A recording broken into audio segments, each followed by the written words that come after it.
गण्या घुस नाकातला शेमळा पूस 10वी 12वी अर्धी पास अनुभव आहे म्हशीले चारा टाकण्यात खास. चित्रगुप्ता हा मुलगा तर रटरट बोलतो रे. तुम्हाला सांगतो यमराज बाबाजी, हा रटरट बोलणी माझ्या मायने शिकवलं. माझी माय मोठी शहाणीजी. तिले सोडून इकडे नरकात येवाचा माझा काहीच विचार नव्हता, पण काय करता शेवटी पोट पाणी आहे. हाती नोकरी राहील तर छोकरी भेटल आणि कसाही आपला संसार चालल.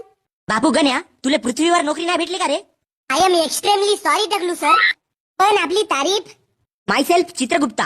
ओ गुप्ताजी, गुप्ताजी तुम्हाला सांगतो पृथ्वी लोकांवर लई कॉम्पिटिशन आहे. कितीही शिकून राहिला तरी सरकारी नोकरी पैसे देऊनच लागते. म्हणजे थोडक्यात सांगावं झाला तर ज्याच्याकडे पैसा त्याची नोकरी. माय गॉड, आपल्याकडे पैसे पाणी नाही, आपण मिडल क्लास माणूस.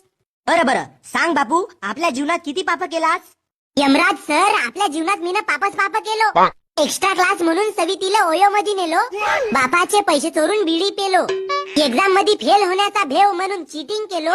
मास्तरनं घप मारलं तर मास्तरची माबहीण घेतलो. शेवटी शिकून सवरून नोकरीसाठी लंगलंग हिंडलो. नोकरी नाही भेटली तर सीधा नरकामध्ये आलो.